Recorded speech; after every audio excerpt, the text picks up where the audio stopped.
இடைத்தேர்தல் எப்படி இருக்க போகுதுன்னு நினைக்கிறீங்க? இடைத்தேர்தல் எனக்கு இன்னும் விஜயுடைய செல்வாக்கு அவ்வளோ சீக்கிரம் சரின்னு தோணல சார். இதுவரையே அவர் செயல்பாடுகளில் விமர்சனங்கள் நிறையா இருக்குது. ஆனால் அவருக்கு இருக்கிற செல்வாக்கு குறைஞ்சிருத்தா அப்படின்னா அவ்வளோ சீக்கிரம் டிசைட் பண்ண முடியாது ஆக்சுவலாக. பட் ஆனால் அவ்வளோ சீக்கிரம் அந்த செல்வாக்கு பின்னாடி போகும்னு நினைக்கல, கீழே விழுந்துடும் நினைக்கல ஆக்சுவலாக. இப்போது தாவேக அரசுல மின்கட்டு அந்த கரண்ட் கட் அப்படிங்கிறது பெரிய விஷயமா போயிட்டு இருந்துச்சு. இன்னைக்கு மின்வாரிய அலுவலகத்தில் ஹார்ட் டிஸ்க் காணாமல் போயிருக்கு. இந்த மாதிரி சூழலில் ஒரு ஆட்சி முடிஞ்சு இன்னொரு ஆட்சி வரும்பொழுது இந்த மாதிரி விஷயங்கள்லாம் நடந்ததுன்னா அது சந்தேகத்துக்கு வழிவகுக்கும் ஆக்சுவலாக. அப்போ அந்த ஆட்சியில் கொடுக்கப்பட்ட டெண்டர் போன்ற விஷயங்கள்லாம் அது ஏதோ ஒரு மர்மம் இருக்கா? அண்ணாமலை அவர்கள் என்ட்ரி கொடுக்குறாரு களத்துக்குள்ள. அண்ணாமலை ஒரு பரபரப்பான ஒரு பாலிட்டிஷியன் சார். ஒரு அடிபட்ட பாம்பு அண்ணாமலை. ஆகா பிரமாதமாக பண்ணுறாரு. பாஜக இதுவரை இந்த மாதிரி தலைவரே வந்தது இல்லையேன்னு ஒரு இளைஞர் கூட்டம் அவர் பின்னாடி இருக்குது. பாஜக இருந்த இளைஞர் கூட்டமும் சரி, புதுசாக ஒரு இளைஞர் கூட்டமும் அவர் பின்னாடி போகிறத நம்ம பார்க்குறோம். நம்ம ஃபேன் ஃபாலோவர்ஸ் எல்லாம், அதாவது விஜய்க்கெல்லாம் இருக்கிற மாதிரியான ஒரு பெரிய ஆதரவு கிடையாது சார். அந்த ஆதரவு கிடையாது. ஸோ இனிமேல் அவருடைய நடவடிக்கைகள் எப்படி பார்க்கணும்னா இந்த இயக்கம் ஆரம்பிக்கிற விஷயத்த, அதனால் இந்த நேரத்தில் நம்ம விஜய்க்கு எதிரான ஒரு களத்தை கட்டமைச்சா 31 நம்ம விஜய்க்கு டஃப் கொடுக்கலாம் அப்படின்ற எண்ணத்தில் தான் அவர் ஆரம்பிக்கிறாரு. அது பாஜகவும் இதை பார்த்துட்டு சும்மா இருப்பாங்களா? அண்ணாமலை ஏதாவது விதத்தில் பழி வாங்குவாங்களா இல்லையா? இல்லை அண்ணாமலை ஒரேடியாக விட்டு வந்துட்டாரா? இல்லை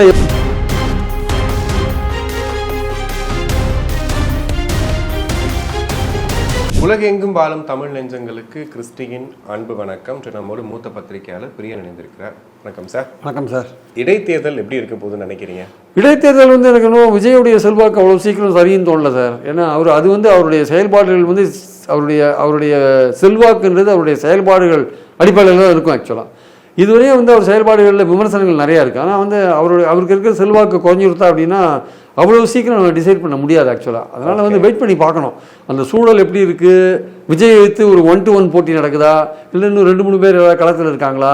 ஸோ அதை பொறுத்து தான் நம்ம சொல்ல முடியும். வெறும் திமுக மட்டும் தான் நிற்கிது வச்சுக்கோங்களேன். இப்போ மற்றவங்களாம் இன்டெரக்டாக அதை ஆதரிக்கிறாங்க, நேரடியாக ஆதரிக்காமல் இன்டெரக்டாக ஆதரிக்கிறாங்கன்ற போது அந்த குறிப்பாக இப்போ மதுராந்தகம் போன்ற தொகுதியில் அந்த மரகதம் குமாரவேல் அவெல்லாம் அவளுக்கு கடுமையான எதிர்ப்பு அங்கே இருக்குது. அவர் ரிசைன் பண்ணதுக்கெல்லாம் அதிமுக தரப்புலேருந்து அங்கெல்லாம். ஆமாம், இசக்கி சுப்பையாவுக்கும் அது மாதிரி எதிர்ப்பு இருக்குது. ஸோ சில அதிமுக எம்எல்ஏக்களுக்கு அப்படி இருக்குது. அது விஜயோடைய செல்வாக்கு அவங்களை காப்பாற்றுமா இல்லையான்றதை நம்ம பார்க்கணும். அந்த விசில் சின்னத்துக்கான செல்வாக்கு இன்னும் தொடருதா இல்லையான்றது தெரியும். பட் ஆனால் அவ்வளோ சீக்கிரம் அந்த செல்வாக்கு பின்னாடி போகும்னு நினைக்கல, கீழே விழுந்துடும் நினைக்கல ஆக்சுவலாக. அது எப்படியோ குறைஞ்சபட்சம் ஒரு 6 மாதம் 1 வருஷமாக அந்த செல்வாக்கு இருக்குன்னு தான் நினைக்கிறேன். அப்புறம் தான் அது கொஞ்சம் இந்த செயல்பாடுகளுக்கு அடிப்படையில் தான் அது இறங்க ஆரம்பிக்கும், இல்லை அது ஏறவும் ஆரம்பிக்கலாம், சொல்ல முடியாது. இப்போது தாவேக அரசுல மின்கட்டு அந்த கரண்ட் கட்டு அப்படிங்கிறது பெரிய விஷயமா போயிட்டு இருந்துச்சு. இன்னைக்கு மின்வாரிய அலுவலகத்தில் ஹார்ட் டிஸ்க் காணாமல் போயிருக்குது. நிர்வாகத்தில் சில இடங்களில் சரியான ஆளுகளை என்ன போடலை, சரியாக கவனிக்கலை அப்படின்னு எடுத்துக்கலாமா? இல்லை தாவேக அரசு என்ன குற்றச்சாட்டு சொல்கிறாங்கன்னா இன்னும் அதிகாரிகள் மாறவே இல்லை, திமுக ஆதரவான அதிகாரிகள் நிறைய பேர் இருக்காங்க, அதனால அப்படி நடக்குதுன்னு சொல்கிறாங்க. இந்த ஹார்ட் டிஸ்கே எப்படின்னு எடுத்துக்கிறது? இல்லை, இந்த மாதிரி சூழலில் ஒரு ஆட்சி முடிஞ்சு இன்னொரு ஆட்சி வரும்பொழுது இந்த மாதிரி விஷயங்கள்லாம் நடந்ததுன்னா அது சந்தேகத்துக்கு வழிவகுக்கும் ஆக்சுவலாக. அப்போ அந்த ஆட்சியில் கொடுக்கப்பட்ட டெண்டர் போன்ற விஷயங்கள்லாம் அது ஏதோ ஒரு மர்மம் இருக்கா, அது முறைப்படி கொடுக்கப்பட்டதா இல்லையா? அப்படியே சிசிடிவி இல்லைன்றாங்க. அப்போ அதுக்கே ஒரு நிச்சயமாக சந்தேகம் வரும். இதை பற்றி ஒரு தீவிர விசாரணை, உண்மையிலேயே இது உண்மையாக இருக்கிற பட்சத்தில் இதற்கான சிபிசிஐடி விசாரணை வைக்கணும் ஆக்சுவலாக. ஏன்னா அதுக்கு பொறுப்பு யாருன்னு கண்டுபிடிக்கணும் சார். இப்போ மின்வாரியத்துக்கு தலைமை தாங்கிறது ராதாகிருஷ்ணன் என்கிற அதிகாரி. அவர் நிச்சயமாக நியாயமான நல்ல அதிகாரி, அது திறமையான அதிகாரி, அதில் எந்த விதமான சந்தேகமும் கிடையாது. அதனால் அவருக்கு தெரிஞ்ச இந்த விஷயங்கள் நடந்திருக்காது, அவருக்கு தெரியாத நடந்ததுனாலும் ஆச்சரியப்படுத்துக்கல. அதனால் அது யார் பண்ணாங்க, என்ன ஏது, அதுவும் டெண்டர் சம்மந்தப்பட்ட ஹார்ட் டிஸ்க்கு அது இதுன்னு சொல்லும்போது கண்டிப்பாக பார்க்க வேண்டிய அவசியம் இருக்குது. ஏன்னா மின்வாரியத்தில் உங்களுக்கு நிறைய ஊழல் நடந்ததுக்கான வாய்ப்புகள் இருக்குது. அங்கே கோல் வாங்குறதுலேருந்து எல்லாத்துலேயும் தனிப்பட்ட நபர்கள்ட்டேருந்து மின்சாரம் வாங்குறாங்களே, தனிப்பட்ட நிறுவனங்கள்டேருந்து அதுலேருந்து எல்லாத்துலேயும் ஊழல் எப்போதுமே நடக்கிறது வாடிக்கை இது. அதனால் கண்டிப்பாக இது சிபிசிஐடி விசாரணை நிச்சயமாக கண்டிப்பாக போட்டே ஆகணும் ஸ்டேட் கவர்மெண்ட். ஓகே, கண்டிப்பாக. இப்போ அண்ணாமலை அவர்கள் திடீர்னு என்ட்ரி கொடுக்குறாரு களத்துக்குள்ள, என்ன மாறப்போகுதுன்னு நினைக்கிறீங்க? இல்லை அவரை ஏற்றுப்பாங்களா மக்கள்? என்ன மாதிரி ஏற்றுப்பாங்க? அண்ணாமலை ஒரு பரபரப்பான ஒரு பாலிட்டிஷியன் சார். ஒரு அடிபட்ட பாம்பு அண்ணாமலை. ஏன்னா அவருக்கு அவரோட ஒரே குறி எடப்பாடியை வீழ்த்தணும். ஏன்னா அவரால் தான் அவருக்கு பதவி போச்சு. ஓகே, அவர் அதுக்கு மீறி அவர் எடப்பாடியை காலி பண்ணுன்றது அவருடைய நோக்கம். நல்ல பாம்பு பழிவாங்க. ஆமாம், பழி. அதனால தான் அடிபட்ட பாம்பு. அண்ணாமலை ஒரு அடிபட்ட பாம்பு. அதனால தான் அவர் 20 பிஜேபிக்கு வர்றாரு சார். ஒரே வாரத்தில் துணைத் தலைவர் ஆகிறாரு, ஒரே வருஷத்தில் தலைவர் ஆகிறாரு. தலைவரான பிறகு அவர் கிட்டத்தட்ட பார்த்தீங்கன்னா வந்து இண்டிபெண்ட்டாக கட்சியை வளர்க்கறதுக்கான முயற்சியில் இறங்குறாரு.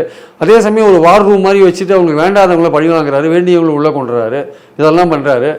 அங்கே அவருக்கு எதிரான ஒரு குரூப்பும் உருவாதுங்க, அண்ணாமலைக்கு எதிரான குரூப்பும் உருவாது. அண்ணாமலைக்கு ஆதரவாக தைரியமாக பேசுகிறாரு, டிஎம்கே ஊழல்களில் தைரியமாக பேசுகிறாரு, அதை எடுத்துரிஞ்சு பேசுகிறாரு, டிஎம்கே ஃபைல்ஸ்னு மனுவெலாம் கொடுக்குறாரு. ஆஹா பிரமாதமாக பண்ணுறாரு. பாஜக இதுவரை இந்த மாதிரி தலைவரே வந்தது இல்லையேன்னு ஒரு இளைஞர் கூட்டம் அவர் பின்னாடி இருக்குது. பாஜக இருந்த இளைஞர் கூட்டமும் சரி, புதுசாக ஒரு இளைஞர் கூட்டமும் அவர் பின்னாடி போகிறத நம்ம பார்க்குறோம் நம்ம. ஸோ அதனால் வந்து அவருக்கு ஒரு செல்வாக்கு வந்ததுன்றது உண்மை. எண் மக்கள் யாத்திரை நடத்தினார், அது ஒரு நல்லபடியாக போச்சு. இதெல்லாம் பார்த்துட்டு வந்து நம்ம பார்லிமெண்ட் எலெக்ஷனில் தனியாக நிற்கலாம், நம்ம வந்து இதோட சேர வேண்டாம், அதிமுகவோட சேர வேண்டாம் அவங்க முடிவு பண்ணி அவங்க வந்து க்ளீனாக வந்து தனியாக நிற்கிறாங்க. தனியாக நின்று 11% ஓட்டு வாங்குறாங்க. அது வந்து அண்ணாமலையோட திறமையினால தான் வந்ததுன்னு சில பேர் சொல்கிறாங்க. பட் என்னுடைய பாயிண்ட் என்னென்னா, அதுக்கு முன்னாடி பார்லிமெண்ட் எலெக்ஷனில் நீங்கள் 5 தொகுதியில் நின்னீங்க, அதனால் அதில் குறைவான பர்சன்டேஜ் வாங்கினீங்க. இப்போ 22 தொகுதியில் நின்னீங்க, அப்போ அதிகமான பர்சன்டேஜ் வாங்குறது ஒன்றும் ஆச்சரியம் கிடையாது ஆக்சுவலாக. அதனால் அதை மட்டுமே சொல்ல முடியுமான்னு தெரியல. ஆனால் அண்ணாமலைன்றவர் ஒரு பரபரப்பான ஒரு அரசியல்வாதி, அவர் வந்து அதிரடியாக பேசக்கூடியவர், அவர் எதை கண்டும் பயப்படாதவர் அவர் அப்படின்ற மாதிரி ஒரு எண்ணம் உருவாச்சு. அதே சமயம் பாஜகவுக்குள்ளே அவரை பற்றின ஒரு தவறான அபிப்பிராயம் உருவாச்சு ஆக்சுவலாக. அதே சமயம் பார்த்தீங்கன்னா வந்து மக்கள் மத்தியில் வந்து அவர் நான் சொன்ன மாதிரி நல்ல அதிரடியாக இருக்கார், பரவாயில்ல நல்லா செயல்படுறாரு அப்படின்னு ஒரு எண்ணமும் உருவாச்சு. அதே சமயம் அவர் ஃபாலோவர்ஸாக வருவாங்களா, அது ஃபேன் ஃபாலோவர்ஸாக வருவாங்களா? ஃபேன் ஃபாலோவர்ஸ் எல்லாம் அதாவது விஜய்க்கெல்லாம் இருக்கிற மாதிரியான ஒரு பெரிய ஆதரவு இவர் கிடையாது சார். அந்த ஆதரவு இவர் கிடையாது. இவர் வந்து ஒரு கரிஷ்மா இல்லை, சினிமா கரிஷ்மா இவர் கிடையாது. இல்லை, விஜய்க்கு வந்து சினிமா கரிஷ்மா இருக்குது. அந்த ரசிகர்கள் இவரோட அதிகம், பல மடங்கு அதிகமாக இருப்பாங்க இவருக்கு இருக்கிறதோட. இவருக்கு வந்து ஒரு சுத்தமான அரசியல், நேர்மையான அரசியல், லஞ்சம் இல்லாத அரசியல், அப்படி வெளிப்படையான அரசியல், அந்த மாதிரி ஒரு அரசியலை ஆதரிக்கணும்னு நினைக்கிறவங்க அண்ணாமலையை ஆதரிக்கிறாங்க. ஆனால் அவர்கிட்டயே வந்து அது இருக்கான்னு தெரியாது. ஏன்னா அவர் பேர்லேயே நிறையா கம்ப்ளைண்ட்ஸு மேலே போயிருக்கு. அமித்ஷாவோட டேபிளில் அவர் பற்றின ஒரு ஃபைலே தனியாக வச்சுருக்கிறதா நயினார் நாகேந்திரன் தரப்பு சொல்கிறாங்க. இந்த ஆருத்ரா ஊழல் அது இதெல்லாம் நிறைய அதெல்லாம் அவங்களெல்லாம் பாதுகாத்தார் அப்படின்ற குற்றச்சாட்டெல்லாம் அவர் மேலே வைக்கிறாங்க. நயினார் நாகேந்திரன் தரப்பு நிறைய விஷயங்கள் சொல்கிறாங்க, அவர் எப்படிலாம் வந்து அதனால தான் அவர் மேலே நிறையா விஷயங்கள்லாம் இருக்குது. அதனால தான் அவர் முதல்லயே அதாவது பார்லிமெண்ட் எலெக்ஷனில் 11% வாங்கியும் கூட அதுக்கப்புறம் சட்டமன்ற தேர்தல் நோக்கி போகும்போது ஏப்ரல் 25 பார்த்தீங்கன்னா அதிமுக உள்ளே வருது. அவர் 11% ஓட்டு வாங்கி கொடுத்துருக்காரு. அவரை நீங்கள் நீக்கிறீங்க, அவரை அண்ணாமலையை நீக்கிறீங்க. எதுக்காக? அதுக்கு நடுவில் அவர் வந்து எடப்பாடியை பற்றி அண்ணாமலை ஏதோ பேசிட்டார், நீ ஏலத்துக்கு எடுத்துட்டு முதல்வரான அப்படின்னு. அப்புறம் ஜெயலலிதா பற்றி பேசிட்டார், ஜெயிலுக்கு போனது. அண்ணாவை பற்றி ஏதோ ரிமார்க்ஸ் பாஸ் பண்ணிட்டார், அண்ணாவே பயந்து ஓடிட்டார். ஒரு மதுரையில் ஒரு சம்பவத்தை ஏதோ பழைய சம்பவத்தை சொன்னார். அது மாதிரிலாம் பலது சொல்லி அதை காரணமாக சொல்லி என்ன பண்ணிட்டார், அண்ணாமலை இருக்கிறவங்க உங்கள் கூட கூட்டணி வர மாட்டேன்னு சொன்னோடனே அவன் தலைமை என்ன பண்ணிட்டாங்க, அவங்க தலைமைக்கு வந்து ஆளுங்க முக்கியம் கிடையாது, கட்சி வந்து 4 சீட்டு வாங்கணுன்னு தான் முக்கியம்.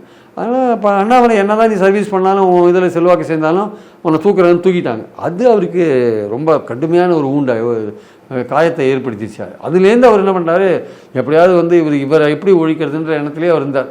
ஒரு கட்டத்தில் வந்து விஜயோடு சேர்ந்துடலாமான்னு கூட ட்ரை பண்ணார். அதுக்கான பேச்சுவார்த்தையெல்லாம் கூட நடத்தினார். விஜயோட சேர்ந்துடலாம், ஒரு கட்சி ஆரம்பித்து ஒரு கூட்டணி அமைக்கலாம், அவர் தினகரன்லாம் ட்ரை பண்ணி பார்த்தாங்க. கடைசியில் விஜய் வந்து பிடிவாதம் பண்ணுறார், நான் தான் முதல்வர்ன்றது. அதனால் இவங்கெல்லாம் விலகி வந்துட்டாங்க.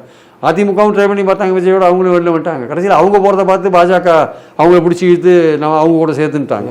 இவர் இப்படி வெளில வந்தவன் வெளில தள்ளவொன்னே என்ன பண்ணிட்டாரு, ஃபிஷ் அவுட் ஆஃப் வாட்டர்னு சொல்லுவாங்களே, தரையில் போட்ட மீன் மாதிரி ஆகிட்டார். தரையில் போட்ட மீன் எப்படி துடிக்குமோ, புதிய இயக்கமா புதிய கட்சி அதான் இப்போ புதிய இயக்கம்ன்றாரு. இப்போ வெளில வந்துட்டாரு, வெளில வந்து அங்கே ஃபாரின் சுற்றி இருந்தார். இந்த எலெக்ஷன்ஸில் வந்து வேறு வழி இல்லாத தலைமை சொன்னதுனால வந்து எடப்பாடி ஆதரிச்சு பிரச்சாரம் பண்ண வேண்டிய கட்டாயத்துக்கு தள்ளப்பட்டார். நமக்கு இருக்கிற ஒரே கேள்வி, ஒரு கட்சியில் நீங்கள் ரொம்ப அதிருப்தியாக இருக்கீங்க, உங்களை ஓரம் கட்டுறாங்க, ஒதுக்குறாங்க அப்படின்னா நீங்கள் ஃபீல் பண்ணுறீங்க, நான் அந்த கட்சிக்கு இவ்வளோ சர்வ் பண்ணியிருக்கேன், என்னை ஏன் ஓரம் கட்டுறீங்க, ஒதுக்குறீங்க, உண்மையிலே நீங்கள் மனம் ரொம்ப வருத்தப்படி இருந்தீங்கன்னா நீங்கள் ஒரு அறிக்கை கொடுப்பீங்க, இந்த பத்திரிகையாளனை பார்த்து சொல்லுவீங்க, இல்லை வந்து ப்ரெஸ் ரிலீஸ் கொடுப்பீங்க, ஏதோ ஒன்று பண்ணுவீங்க, விலகுவீங்க ஒரு கட்சியிலேருந்து. ஒரு கட்சி தலைவரை அவங்களெல்லாம் பார்த்து நான் விலகிறேன்னு சொல்லிட்டு முறைப்படி வரதுக்கு இது என்ன எனக்கு உண்மையிலே புரியல சார். எனக்குமே ரொம்ப ஆச்சரியம். இதுவரையும் தமிழ்நாட்டு அரசியல் இப்படி நடந்தது இல்லை சார். அமித்ஷார்கள் தோல்ல தட்டி கொடுத்து வாங்க போயிட்டு வாங்க, எப்படி சார் இதெல்லாம் சாத்தியமாகும்? அப்போ நீங்கள் அவங்களால வரீங்களா, பிஜேபியோட பி டீமாக வரீங்களா உள்ள? சரி, ஒருத்தர் வந்து கட்சி மேலே கோபமாக இருக்கார் அப்படின்னா, கட்சியிலேருந்து வெளில வராரு அப்படின்னா, அவர் போய் கட்சி தலைவரை பார்த்துட்டு அவங்க தானே இவர் கோபமாக இருக்கிறதுக்கு காரணம், இவர் வருத்தமாக இருக்கிறதுக்கு காரணம் அவங்க எழுதி கொடுத்துட்டு வந்துருவாங்க. இல்லை, எழுதி கூட கொடுக்க வேணாம் சார், நீங்கள் தபாலில் கூட அனுப்பலாம், இமெயிலில் கூட அனுப்பலாமே. நீங்கள் மீடியாவை கூப்பிட்டு நீங்கள் சொல்லலாமே, எனக்கு இந்த வருத்தங்கள் இருக்குது, நான் இந்த லெட்டர் அனுப்பிச்சிருக்கேன் தலைமைக்கு, நான் ரிசைன் பண்ண சொல்லிட்டு இப்போ நீங்கள் போனதோட காரணம் என்ன? அப்போ நீங்கள் போனதோட காரணம் நீங்கள் இதெல்லாம் சொல்லிவிட்டு எனக்கு ஏதாவது பதவி கொடுங்க, எனக்கு வந்து ராஜ்யசபா மெம்பர் ஆக்குங்க, முருகன் வந்து இப்போ நீங்கள் நீக்க போகிறீங்க அமைச்சர்கள், அந்த இடத்த எனக்கு கொடுங்க அப்படி கேட்க போனீங்களா? அந்த உண்மையை அதாவது ஒத்துக்கோங்க, அதை தான் கேட்க போனேன் அப்படின்னு நீங்கள் ஒத்துக்கோங்க. இல்லை எனக்கு என்னை வந்து வருத்தப்படுத்தினாங்க, என்னை வந்து ஓரக்கட்டாங்க, எல்லாமே நீங்கள் சொல்லலாம்.